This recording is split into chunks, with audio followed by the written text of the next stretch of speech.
Estamos de volta a mais um bloco do programa Cristo Reina.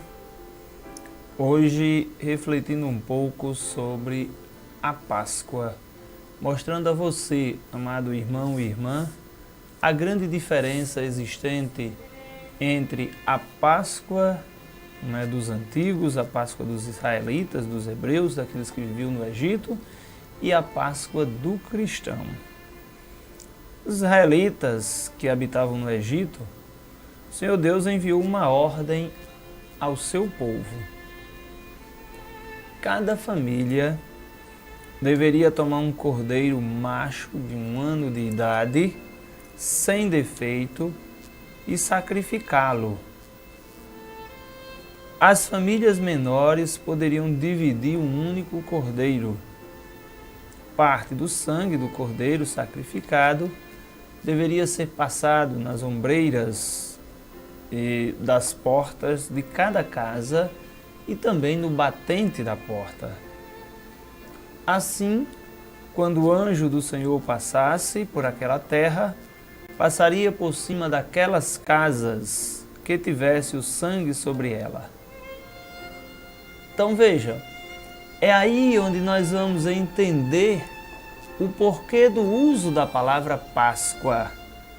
Palavra Páscoa que, traduzindo para a nossa língua, buscando o significado da nossa língua, significa pular além da marca, passar por cima, poupar. E era assim que os israelitas eram protegidos da morte, através do sangue do cordeiro morto. É importante ressaltar que Deus ordenou o sinal de sangue não porque Ele não era capaz de identificar seu povo, mas porque Ele queria ensinar a esse povo sobre a obediência. É importante a gente ver isso, não é? Deus não mandou passar o sangue do cordeiro na entrada da casa, nos batentes da casa, porque Deus não sabia qual teria sido a casa, não. Ele sabia sim. Entendeu? O grande propósito divino aqui é fazer com que as pessoas entendam que o grande mistério do reino de Deus é traduzido por meio da obediência aos seus ensinamentos.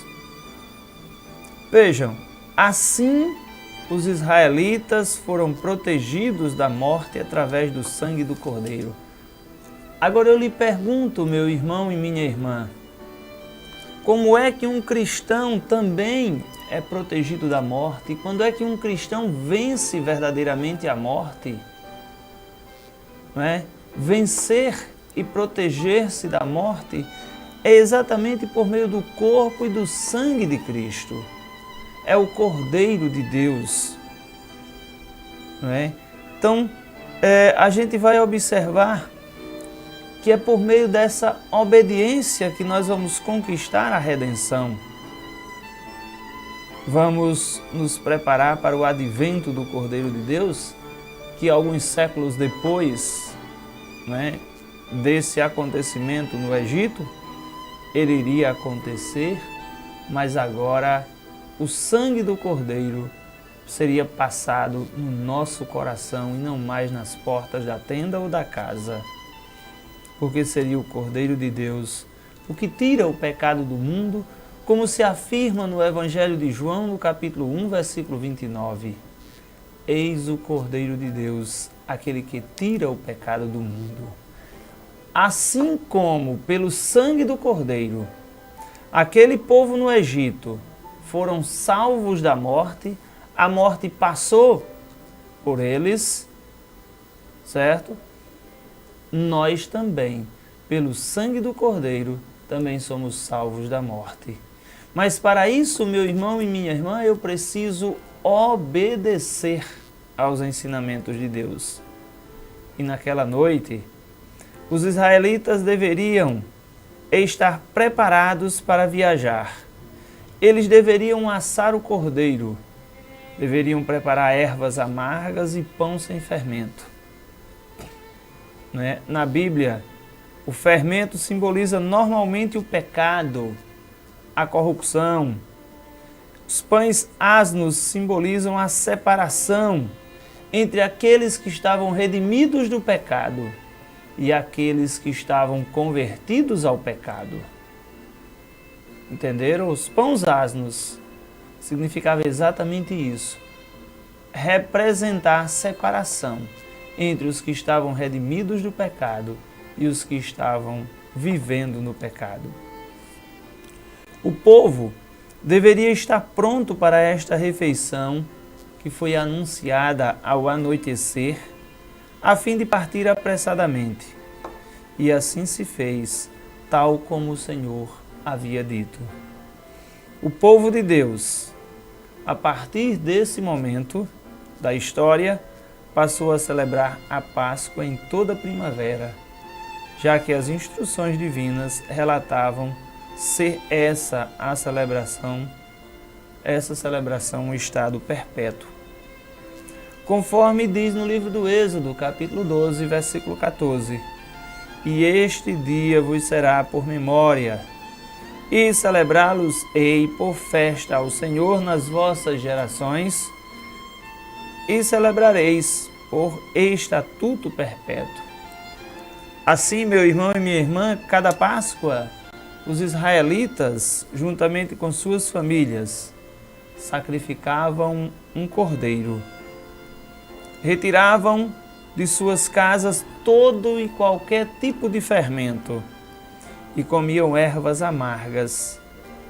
Contavam a história de seus ancestrais, de como viviam o êxodo na terra do Egito e a libertação da escravidão do faraó. Era dever dos pais usar esta Páscoa para ensinarem aos filhos a verdade sobre a redenção da escravidão e do pecado que Deus, em seu favor, e que através disso fez deles um povo especial sob seus cuidados. Precisamos interpretar isso. A Páscoa sempre foi a passagem de uma vida da escravidão para a liberdade, de uma vida de sofrimento para a alegria, de uma vida de guerra para uma vida de paz. A Páscoa é exatamente isso, amado irmão. Por isso nós não podemos, hoje, no Novo Testamento em que nós vivemos, certo? Não podemos observar a Páscoa da mesma maneira dos israelitas, dos judeus, dos hebreus.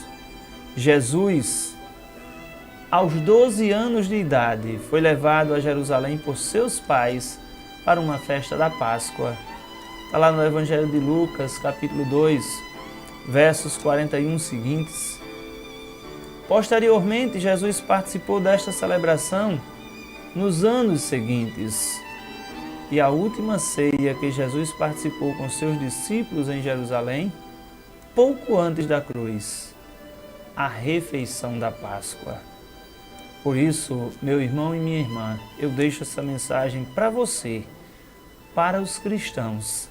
A Páscoa tem como propósito lembrar a salvação em Cristo e da redenção do pecado da escravidão a Satanás.